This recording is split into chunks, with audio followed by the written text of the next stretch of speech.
Hi friends, மாயா சீனு சீரியலை பற்றி தான் நம்ம இந்த வீடியோக்குள்ளே நம்ம பார்க்க போகிறோம். வாங்க நம்ம வீடியோக்குள்ளே போகலாம். மாயாவுக்கு பைக் வாங்கி கொடுக்கணும்னு சொல்லிட்டு சீனு அழைச்சிட்டு போகிறாங்க. அப்போ அவங்களுக்கு பிடிச்சமான ஒரு பைக்கையும் வாங்கி கொடுத்துறவும். அப்போ மாயா சொல்கிறாங்க, எங்கள் பாரு சீனு, நம்ம குடும்பத்தில் யாருமே பைக் ஓட்டினது கிடையாது. இப்போ இதை நீ தான் வாங்கி கொடுத்துருக்குன்னு நம்மளுக்கு, அதாவது உங்கள் அம்மாவுக்கு தெரிஞ்சிச்சுன்னா கண்டிப்பாக பெரிய பிரச்சனையாக ஆயிரும் அப்படின்னு சொல்லவும், உடனே சீனு சொல்கிறாங்க, ஆமாம் மாயா, நீ சொல்கிறது உண்மைதான். அம்மா கிட்ட நான் பேசிக்கிடுது அப்படிங்கும்போது, இல்லை நீ பேசினா கூட ஏதாவது பிரச்சனையாகும், இப்போ என்ன பண்ணுறதுக்கு அப்படிங்கவும், அதனால தான் நான் சொல்கிறேன் எனக்கு பைக் வேண்டாம் அப்படிங்கும்போது, எங்கள் பாரு அதை பற்றிலாம் நீ கவலைப்பட, அதை நான் பார்த்துக்கிறேன் அப்படிங்கிறாங்க. நீ எதுக்காக தேவையில்லாமல் இந்த மாதிரி பேசிகிட்டு இருக்கிற, அதாவது உங்கள் அப்பா தான் வாங்கி கொடுக்க சொன்னார் அப்படின்னு நான் சொல்லிடுது அப்படிங்கவும், இது கெட்டதுமே மாயாவும் சரி அப்படிங்கிறாங்க. அடுத்து அங்கே பார்த்தோம்னா அவங்க சொன்ன மாதிரிக்கே எங்கள் பைக்கு வாங்கிட்டு வரும்போது அப்போ மகாலிங்க இந்த விஷயத்தை பார்த்துருந்தாங்க. பார்த்ததுமே பத்மா கிட்ட அவங்க சொல்லவும், இது கேட்டதுமே பத்மா அதிர்ச்சி அடைகிறாங்க. அடுத்து பார்த்தோம்னா அவங்க பைக்கோட வருவோம். எதுக்கிட்ட அந்த மாதிரிலாம் பைக் வாங்கி கொடுத்துருக்குற அப்படின்னு சொல்லி அவங்க திட்டம் போது, அம்மா அவங்க அப்பா வாங்கி கொடுத்துருக்குறாங்க, இதில் நான் எப்படி தலையிட முடியும் அப்படின்னு சொல்லிடுறவும், பத்மா ரகுராம் சொல்கிறாங்க. ரகுராமும் அதே விஷயத்த சொல்லவும், இது கேட்டதுமே பத்மா எரிச்சல் அடைகிறாங்க. இந்த மாதிரி நடந்துட்டு இருக்கு. அடுத்த பார்த்தோம்னா இங்கே தனாவை தான் காட்டுறாங்க. தனாவுக்கு அதாவது நாளையிலிருந்து கோச்சிங் அப்படின்னு அவங்க சொல்லிடுறவும், இது கேட்டதுமே தனா கதிர்கிட்ட சொல்கிறாங்க. அப்போ கதிர் சொல்லிட்டு இருக்கிறாங்க, அங்கே பாரு தனா, இந்த விளையாட்டில் மட்டும் நீ ஜெயிச்சிடணும் அப்படின்னா தான் மாமா உன்னை ஏற்றுப்பாரு அப்படின்னு சொல்லவும், என்னடா இந்த மாதிரிக்கு பேசிட்டு இருக்கிற, என்ன மட்டும் ஏற்றுக்கிட்டா என்ன, அதாவது ஒன்னே ஏற்றுக்கிட்டா மட்டும்தான் நான் அந்த வீட்டுக்கு போவேனே தவிர இல்லைன்னா நான் போக மாட்டேன் அப்படிங்கிறாங்க. எங்க பாரு தனா, மாமாவுக்கு அதாவது ஏன் மேலதான் கோபம், ஓ மேல எந்த கோபமும் கிடையாது, அதனால நான் சொல்றது கேளு, நீ மாமா ஆசைப்பட்டபடியே அவர் கூப்பிட்டாருன்னா நீ அங்க போயிரு அப்படிங்கும் போது, எங்க பாரு கதிர், இன்னொரு தடவை இந்த மாதிரிலாம் நீ பேசிட்டு இருக்காது அப்படின்னு தானா சொல்றாங்க.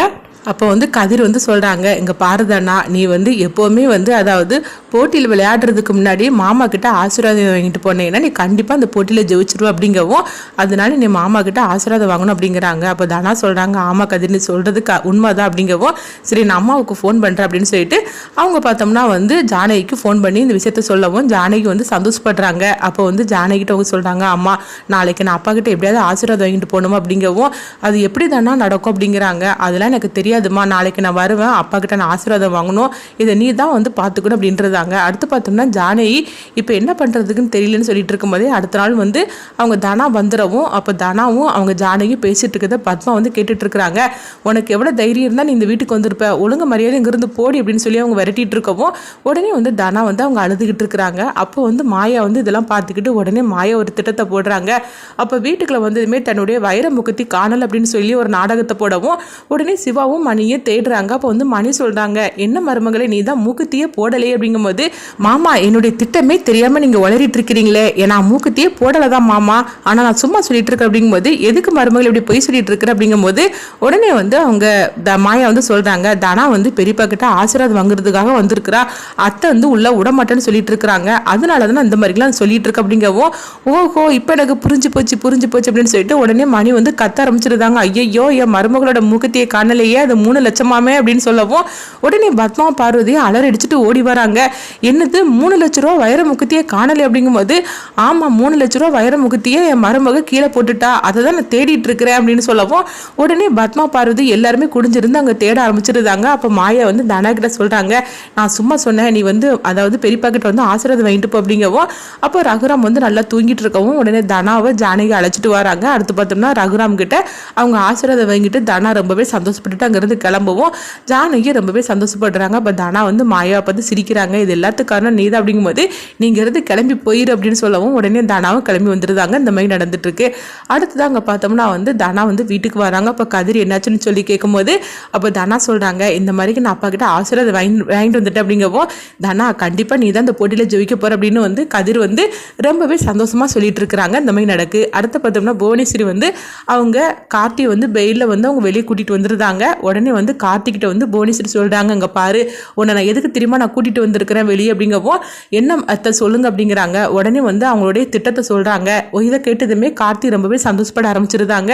இங்க பாரு, இந்த தடவை நம்ம கண்டிப்பா நம்ம பக்கம் தான் ஜெயிச்சு ஆகணும், நம்ம தோத்துறவே கூடாது, நம்ம போட்ட பிளான் கரெக்டா ஒர்க் அவுட் ஆகணும் அப்படின்னு சொல்லவும், அத்தை நீங்க சொல்ற மாதிரிக்கே நான் செஞ்சிருது அப்படின்னு கார்த்தி சொல்லிட்டு இருக்கிறாங்க. இப்போ பசுபதினு சொல்றாங்க, அங்க பாரு கார்த்தி, நம்ம முன்னாடி மாதிரிக்கு இந்த நம்ம லேஸ்ல விட்டுறக்கூடாது, இது நம்மளுக்கு கிடைச்சிருக்க நல்ல வாய்ப்பாக்கும், ஆகும், அதனால தான் உன்னை பெயிலில் கூட்டிகிட்டு வந்திருக்கிறோம், அதனால நாங்கள் நினச்ச மாதிரிக்கே நீ நடத்திடணும் அப்படிங்கும்போது, அப்பா நீங்கள் கவலைப்படாதீங்கப்பா, நீங்கள் நினச்ச மாதிரிக்கே நான் நடத்தி காட்டுறேன் அப்படின்னு சொல்லிட்டு அவங்க கார்த்தி சொல்கிறாங்க. அடுத்ததாக பார்த்தோம்னா அவங்க தனா வந்து அங்கே அதாவது பயிற்சி எடுக்கிறதுக்காக வந்துருந்தாங்க.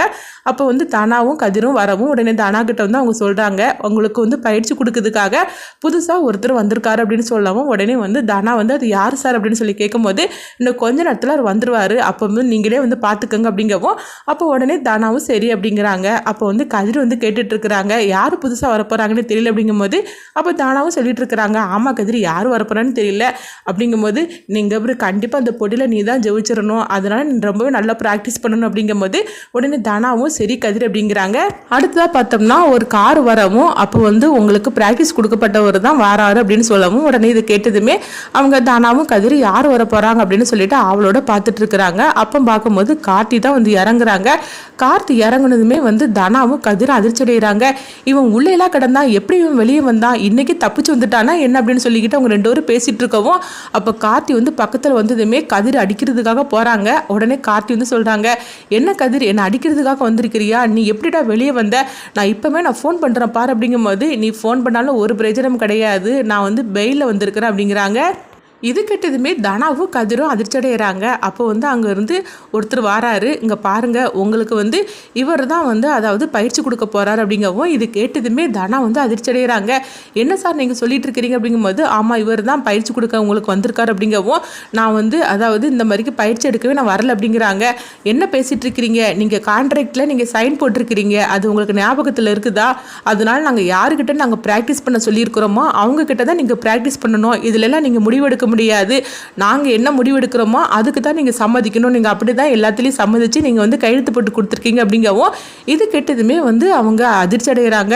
ஐயோ என்ன பண்ணுறதுக்குன்னு தெரியலையே, நம்ம அது மட்டும் இல்லாமல் நம்ம 5 லட்ச ரூபா பணம் வர வாங்கியிருக்கிறோம், இப்போ நம்ம ஏதாவது சொன்னோம்னா அப்புறமா கதிர்கிட்ட அவர் வந்து உண்மையை வர சொல்லிடுவார், இப்போ என்ன பண்ணுறதுக்கு தெரியல அப்படின்னு சொல்லிட்டு அவங்க முழிச்சிட்டு இருக்கிறாங்க. தானா உடனே வந்து கதிர் வந்து சொல்லிட்டு இருக்கிறாங்க, பரவாயில்ல நீ வந்து அதாவது கையெழுத்து போட்டாலும் பிரச்சனை இல்லை, நம்ம போயிடலாம் அப்படிங்கும்போது, இல்லை கதிர் அவன் என்ன பண்ணாலும் சரிதான், அவன் நினைக்கிறது எதுவுமே நடக்காது, அதனால நான் ப்ராக்டிஸ் பண்ண தான் போகிறேன் அப்படிங்கவும், என்ன தானே சொல்லிட்டு இருக்கிற, அவன் வந்து தேவையில்லாமல் நம்மளுக்கு பிரச்சனை கொடுக்கறதுக்காக தான் அவன் வெளியே வந்திருக்கிறான், அதனால வேண்டாம் நான் சொல்கிறது கேள் அப்படிங்கும்போது உடனே வந்து தானா வந்து கதிர்கிட்ட சொல்கிறாங்க, இங்கே பாரு கதிர் என் மேலே நீ நம்பிக்கை வச்சிருக்கிற அப்படிங்கும்போது, என்ன தானே நீ இப்படி பேசிகிட்டு இருக்கிற அப்படிங்கவோ, அப்போ அவன் என்ன பண்ணாலும் சரிதான் என்கிட்ட எதுவுமே பழிக்காது, அதனால நான் கண்டிப்பாக வந்து ப்ராக்டிஸ் பண்ண தான் செய்யணும் அப்படின்னு சொல்லவும், உடனே வந்து அவங்க கதிரும் சரி அப்படின்றது வேற வழி இல்லாம அப்போ கார்த்தி வந்து தனா கிட்ட சொல்கிறாங்க, வாரியா நம்ம போகலாமா அப்படிங்கவும், உடனே கதிர் வந்து எரிச்சல் அடைகிறாங்க. அப்போ தானா வந்து சரி கதிர் நீங்கள் உட்காரு அப்படின்னு சொல்லிட்டு உடனே அவங்க ப்ராக்டிஸ் பண்ணதுக்காக போகிறாங்க. அப்போ தேவையில்லாமல் வேலையெல்லாம் வந்து அவங்க பண்ண ஆரம்பிச்சிருந்தாங்க கார்த்தி. இதனால தானா வந்து ரொம்பவே எரிச்சல் அடைகிறாங்க. கதிருக்கு வந்து ரொம்பவே கோவமாக வருது. அந்த நேரத்தில் பார்த்தோம்னா வந்து மாயா வந்து ஃபோன் பண்ணுறாங்க கதிருக்கு, என்ன கதிர் ப்ராக்டிஸ்க்கு வந்துட்டாலா, வா எல்லாம் நடந்துட்டு இருக்குதா அப்படின்னு சொல்லி கேட்டுட்டு இருக்கமோ, அப்போ கதிர் வந்து சொல்கிறாங்க, மாயா அங்கே தேவையில்லாமல் பிரச்சனை நடந்துருக்கு அப்படிங்கிற என்னாச்சு கதிர் அப்படின்னு சொல்லி கேட்கும்போது உடனே நடந்ததெல்லாம் சொல்றாங்க. இது கேட்டதுமே மாயா அதிர்ச்சடைகிறாங்க. அடுத்ததான் அந்த கதை என்ன மாதிரி கொண்டுட்டு போக போறாங்க கார்த்தி வெளியே வந்தனால அப்படின்னு சொல்லிட்டு நம்மளும் வெயிட் பண்ணி பார்க்கலாம்.